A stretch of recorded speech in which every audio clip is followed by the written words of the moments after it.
Hey guys, welcome. This is my review and update of the 2010 PMR.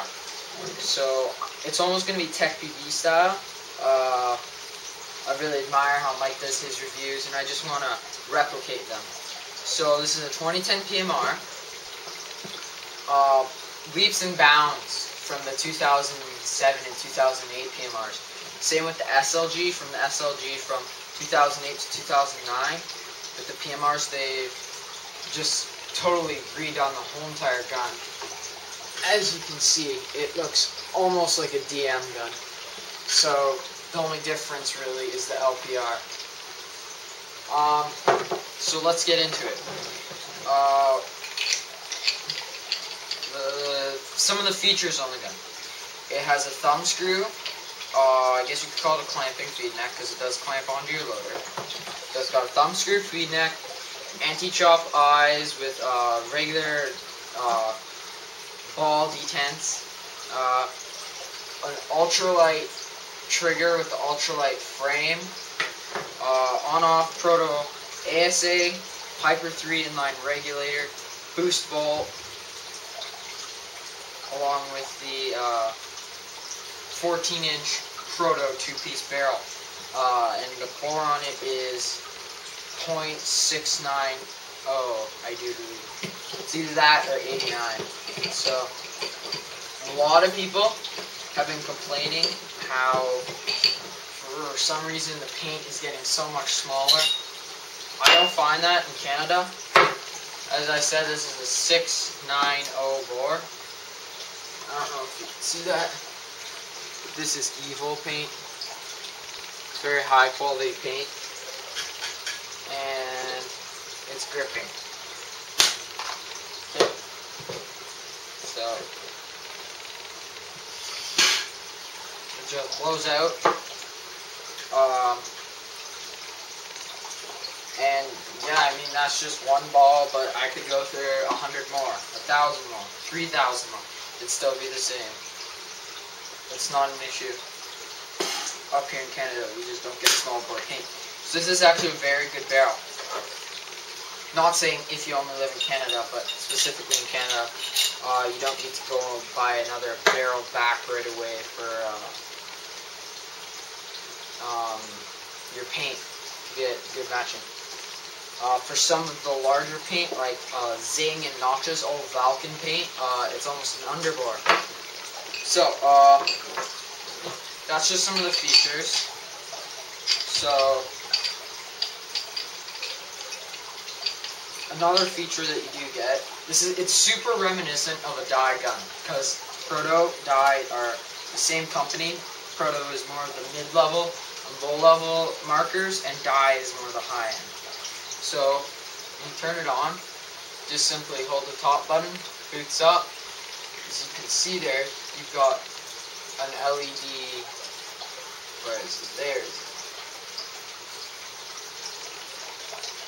There's the LED. Oops, on my fingers. Sorry, I'm doing this backwards. There's an LED there and an LED there. Now what that does is, when you're playing, let me see if I can get this on camera. When you're playing, you don't have to turn, grip, and look. It's right there, so you know when you're playing, you can just take a quick glance, and it's blinking. It's very bright, and you can know what's going on with your gun. Whether the eyes are malfunctioning, like right here, or anything else. Your battery's dead, things like that. Turn the eyes off. You just press the lower button, hold it till it goes red. Start blinking red. I've turned my dwell down and my solenoid. You won't be able to hear it.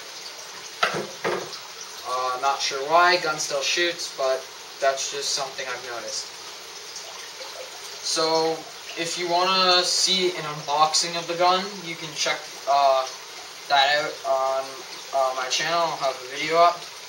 So, what else comes with it? It just comes with like a barrel sock, and then it doesn't come with that. It comes with a warranty card, manual, full color manual, really great manual. Dye, planet eclipse, dangerous power, all the great manuals, and then of course comes with your clamshell case, which you won't be able to see, there's not enough light. And then you got O-rings and lube and things like that. The dye lube that comes with it is a very good lube. It's slick, as the name says it, dye slick lube, and it just does a great job. It stays on your gun. Couple complaints with the Proto Rail. I'm just going to get the colored O-rings here. These colored O-rings do not seal correctly. They're colored, they're the ones that come with the new DM. The shipment I got or whatever, they just do not seal. Some of them do, but some of them don't. So they also cost a lot more. So I went out and bought myself an O-ring monkey O-ring kit. It's huge and very inexpensive. I totally recommend oringmonkey.com. TechBB uses him. I've used him a couple times. Great seller. Won't have a problem with it. So here's a dye slick lube. It's Dow 33, but dye's formula. So one other complaint I have with the Proto Rail. The complaint is that it doesn't come with all the Allen keys needed to disassemble the gun. You need to go out and buy an Allen key set for complete maintenance of your gun. You're going to need the 5/16 Allen wrench to unscrew your regulator.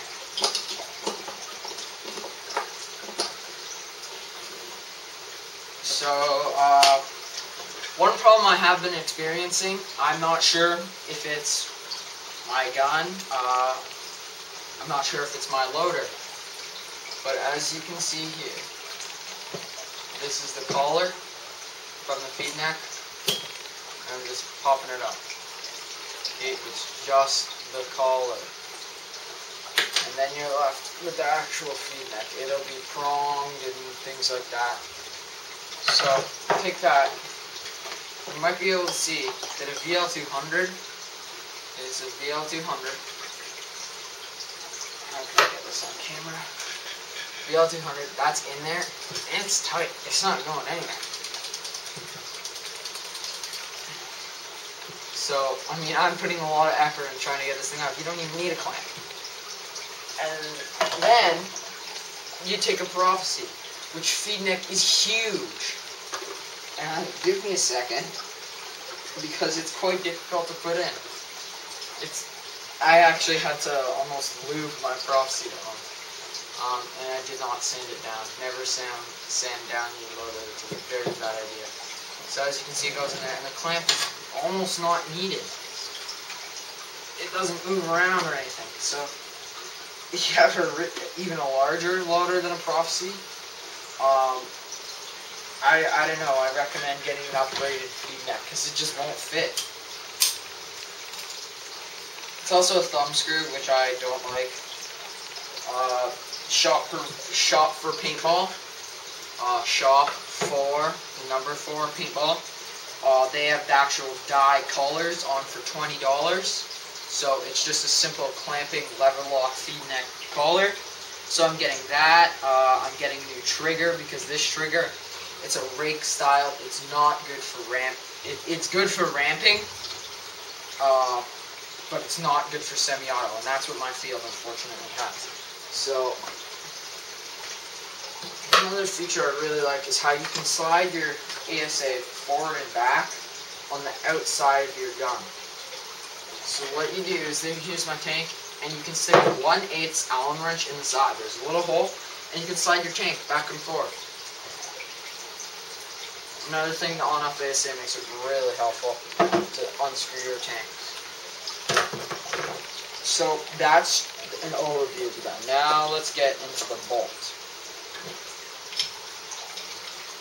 So it's a 1/4" Allen key in the back, like so. I don't know if you can see that. The camera is kind of sketchy. And then it's just unscrewing it. It's a turn and a 1/4. And then you just want to try and get a little leverage and just pull it out.